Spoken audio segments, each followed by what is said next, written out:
फरवरी को इलेक्शन है। मेरे साथ इमरान रियाज़ान साहब मौजूद हैं। इमरान भाई अस्सलाम वालेकुम। वालेकुम अस्सलाम।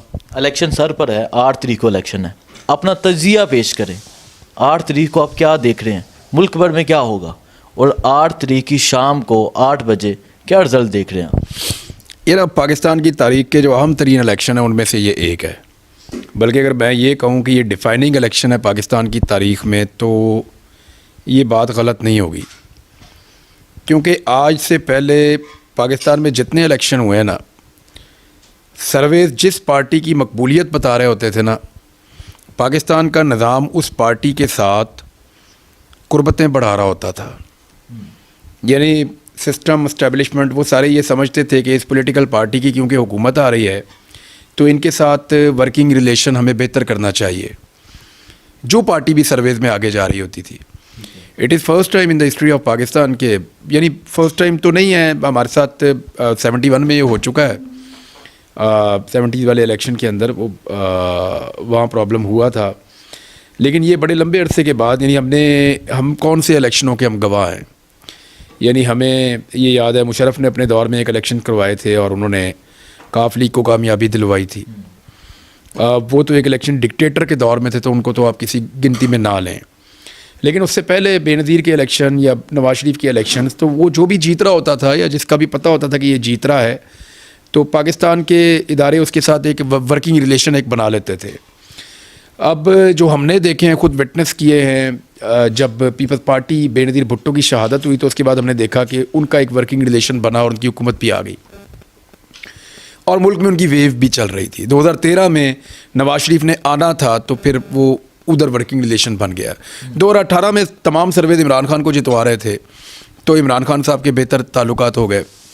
अब 2024 का इलेक्शन है, 23 का इलेक्शन तो स्किप हो गया, बीच में हुआ ही नहीं, तो 24 का इलेक्शन है।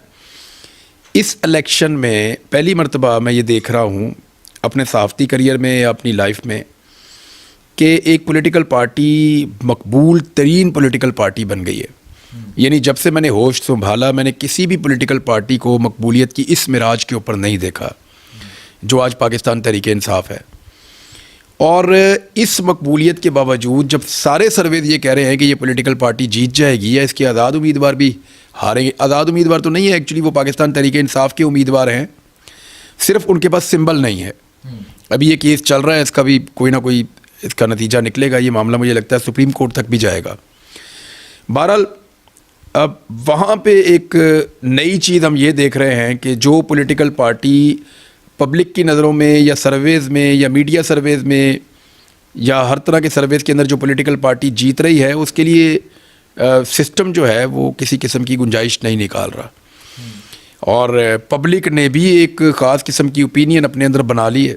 इमरान खान ने बड़ी कामयाबी से लोगों को ये बावर करवा दिया है कि वो बाकी सबसे बेहतर है, और रही सही कसर जो है वो मियाँ नवाज शरीफ साहब ने खुद निकाल दी है।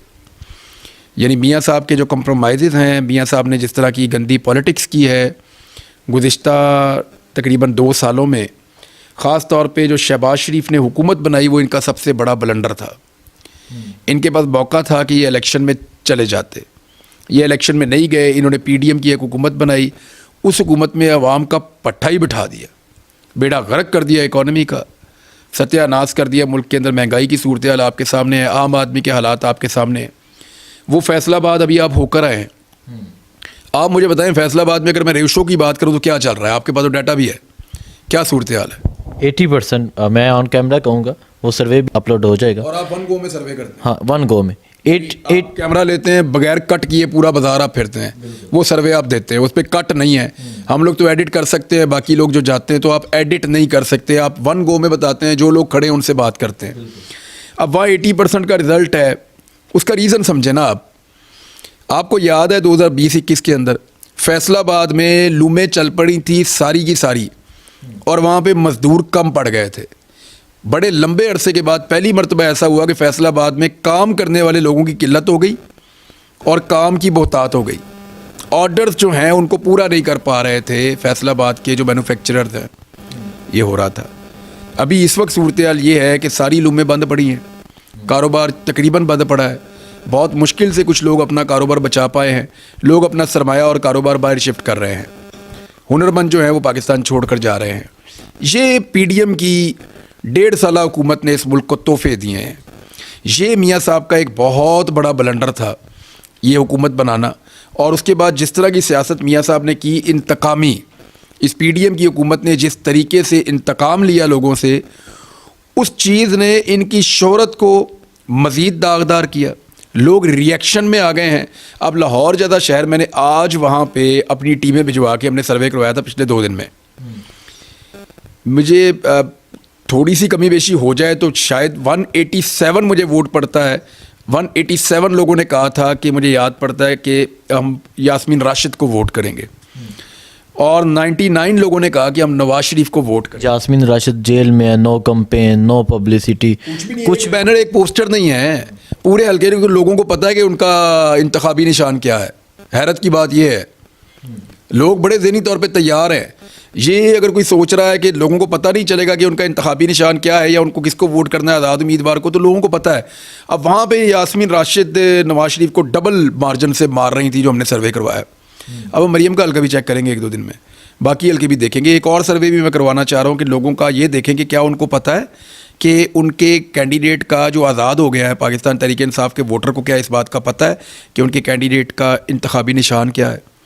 क्योंकि कोई बैनर पोस्टर कहीं पे भी लगता है तो वो इंतज़ामिया आती है, सूबाई हुकूमत जो बनी हुई है, निगरान, उनके लोग आते हैं, वो उतार के ले जाते हैं। ठीक है। अच्छा इमरान भाई, मुझे ये बताएं, नवाज शरीफ साहब अपने भाई की हुकूमत में पाकिस्तान नहीं आते, उसके बाद पाकिस्तान आते हैं, जिस तरह उनका इस्तकबाल होता है, जिस तरह एयरपोर्ट पे सलूट मारा जाता है, एक मुजरम थे, इश्तिहारी थे, भगोड़े थे, उसके बाद जो प्रोटोकॉल दिया जाता है, तो इनकी वापसी को कैसा देख रहे हैं यहाँ?